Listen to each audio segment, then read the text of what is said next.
Doctor साहब, बारिश का मौसम है। जैसे बारिश के मौसम में देखा जाता है कि सीने के इन्फेक्शन में इजाफा होता है, तो इसकी क्या वजह हो सकती है? ये सिर्फ मौसमी तब्दीली है या फिर आलूदगी है, फंगस और वायरस भी इसमें अहम किरदार अदा करता है, या बारिश के बाद कुछ खास अफराद सीने के इन्फेक्शन में मुब्तला होते हैं? देखिए, बारिश के मौसम में जो तब्दीली देखी जाती है, पहले मॉइस्चर ज्यादा आ जाता है हवा में, ह्यूमिडिटी बढ़ जाती है, डैम्पनेस बढ़ जाती है। बारिश की तरफ से कई घरों में कुछ अगर से सान होती है तो दीवार गीली हो जा रही है और डैम्पनेस आ जा रही है, तो वहां से शुरू होता है प्रॉब्लम।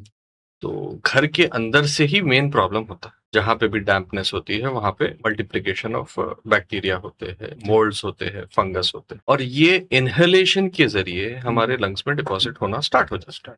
इनिशियली सिम्टम्स हमें महसूस नहीं होते हैं, लेकिन जैसे जैसे आपको सर्दी हो जाती है, आपको बुखार आना शुरू हो जाता है जी। तो जब आप क्या करते हैं, पहले कि आप अपना खुद का इलाज करते हैं। जी जी जो इससे पहले बात की। जी हाँ, जी हाँ, मतलब मेडिसिन में मेडिकल पे जी, जाना, जी, जी, जी। सेल्फ मेडिसिन शुरू हो जाती है प्रोटेक्शन आपको के ये लिए। पता नहीं रहता है कि ये इसकी वजह एक डैम्प एनवायरनमेंट में आप रह रहे हैं। जी जी। आप ये नहीं देख रहे हैं कि आपकी दीवार गीली हो रही है, या आपके छत में जो है सो फंगस आ रहे हैं, या आपके लिनन में कोई फंगस आ रहा है, या आपके जो है सो कपड़े अगर से आपके अच्छी तरीके से सूखे नहीं है और आप उसको इस्तेमाल कर रहे हैं, चाहे वो दस्ती हो, चाहे वो टोपी हो, चाहे वो कोई और चीज हो, तो उससे भी आपको जो है सो या फंगल इन्फेक्शंस या फिर कोई दूसरे रेस्पिरेटरी इन्फेक्शंस हो सकते हैं।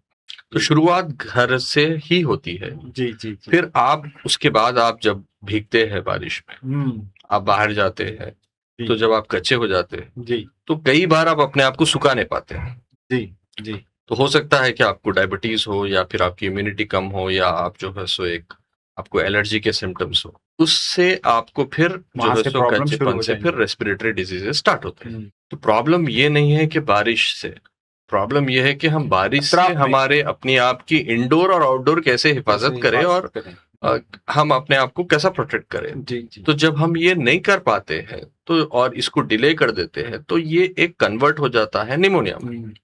चाहे वो बैक्टीरियल निमोनिया हो या फिर कोई फंगल निमोनिया। फंगल निमोनिया किस में होता है? जो पेशेंट्स इम्यूनो कॉम्प्रोमाइज्ड होते हैं, जैसे कि डायबिटिक है, हाइपरटेंसिव है, किडनी डिजीजेस है, या फिर कोई किसी को कैंसर है, उनमें फंगल इन्फेक्शंस ये सीजन में हम ज्यादा देखते हैं। और उसकी निशानी क्या है?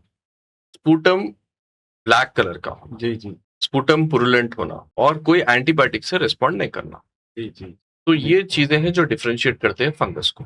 वेरस बैक्टीरियल जो इन्फेक्शंस होते हैं, बैक्टीरियल इन्फेक्शंस एक ऐसे किस्म के होते हैं जहां पे हाई ग्रेड फीवर होता है, सेप्टिसीमिया होता है, और पुरुलेंट स्पुटम होता है। मतलब शुरू में स्पुटम जो है सो येलो होता है, जैसा जैसा टाइम गुजरते जाता है ग्रीन स्पुटम हो जाता है। तो टॉक्सिसिटी ये सीजन में किसी को इन्फेक्शन हो रहा है, निमोनिया हो रहा है, तो ये बहुत ज्यादा टॉक्सिक हो जाता है, क्योंकि सनलाइट भी कम हो जाती है, मॉइस्चर ज्यादा हो जाता है, डैम्पनेस ज्यादा हो जाती है, तो रिकवरी रेट भी पुअर हो जाती है।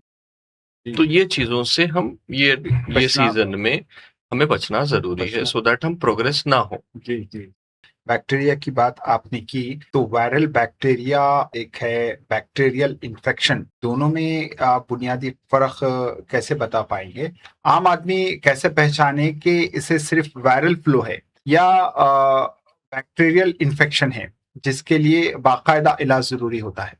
जी, ये बहुत जबरदस्त और अहम सवाल पूछे आप, कि आप खुद अपने आप को डिफरेंशिएट कर सकते हैं। जी जी जी। वायरल के सिम्टम्स होते हैं, यूजुअली इट स्टार्ट्स जो है सो वो हलक से शुरू होता है। ओके। हलक में खराश शुरू होती है, पानी ज्यादा पीना दिल बोलता है, और आपको जो है सो पहले जाड़ा शुरू होता है, फिर हल्की सूखी खांसी होती है, फिर उसके बाद एक शदीद किस्म का बुखार आ जाता है जो हाई ग्रेड होता है। तो इब्तिदा हलक से होती है। जी जी जी, क्योंकि वायरल की एंट्री नोज से फिर जाके वो कंटामिनेट होके वो हलक पे ही डिपॉजिट होती है, वहां से फिर अपर रेस्पिरेटरी से समटाइम्स आप लोअर रेस्पिरेटरी हो जाती है। जी जी। तो ये आइडेंटिफिकेशन है, ड्राई कॉफ और फीवर जी जी। जो काफी तेज हो जी। और उसके साथ जाड़ा बुखार जो बोलते हैं ना, ये वायरल की अलामत। जी जी जी। वेराज बैक्टीरिया में एक स्लो प्रोग्रेशन होता है। जी जी।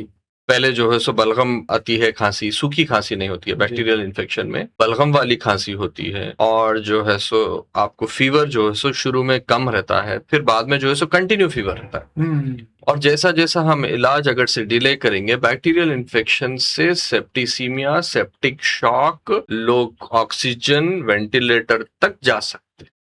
जी जी, अगर इब्तिदा में आप देखिए, हर इसको चीज की शुरुआत थोड़े से होती है, छोटी से होती है, छोटी सी होती है, लेकिन वो हर चीज की खतरनाक बुनियाद रूप से आप इंपॉर्टेंट कर होती है। लेते जहां पे बुनियाद अगर से आप मिस कर लिए कि ये सिम्टम साइन को मिस कर लिए, तो फिर आपका इलाज भी बड़ा होगा, आपका ट्रीटमेंट भी डिफिकल्ट होगा, और आपका ट्रीटमेंट भी एक्सपेंसिव होगा, और समटाइम्स जानलेवा भी हो जाएगा। जी जी।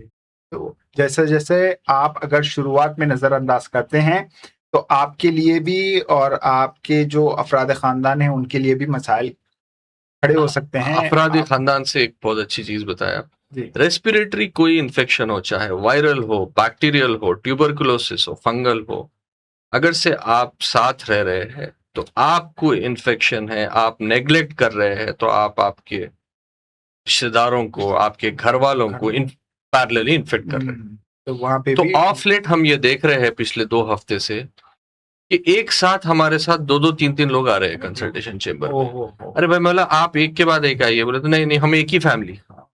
तो क्या हुआ, शुरुआत किससे हुई? तो इनसे शुरुआत हुई, इनके 2 महीने हो गया, इनको 1 महीना हो गया, इनको 2 हफ्ते हो गया, फिर इनके बाद मुझे, फिर उनके बाद मुझे। पूरा सिलसिला चल रहा है पूरा, मतलब घर जो का हर फर्द। जो प्रिवेंट हो सकता है। जी जी जी, पहले एहतियात से उसे रोका जा सकता था। जी जी तो जी। फिर अगर एक घर में रह रहे हैं, उनको ऐसा होता है तो उन्हें अलहदा रहना होगा, साथ ही साथ उनको प्रिकॉशंस लेना होंगे, फौरन इलाज करना होगा। बेशक बेशक, परफेक्ट। तो ये चीज जरूरी है, और ये एहतियात, देखिए कभी भी एहतियात सबसे इम्पोर्टेंट। जी जी।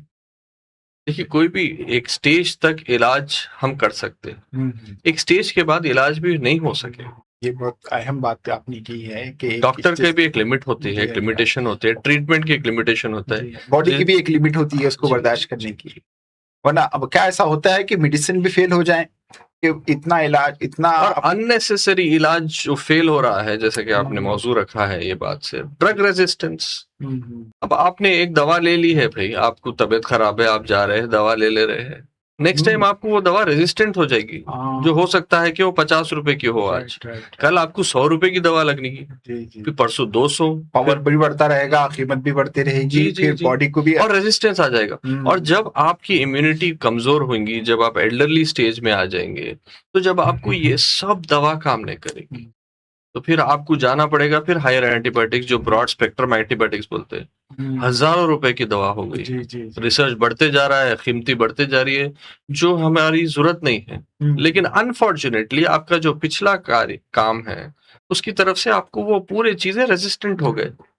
गफलत आपको बड़ी परेशानी में डाल देती है। बलगम है जो टेस्ट करते हैं, हम देखते हैं कि आज से 10 साल पहले कि रेजिस्टेंट ऑर्गेनिज्म कम होते थे, अच्छा, सेंसिटिव ज्यादा होते थे। आज रेजिस्टेंट पैटर्न बढ़ते जा रहा है, सेंसिटिव में दवा कम होते जा रही है।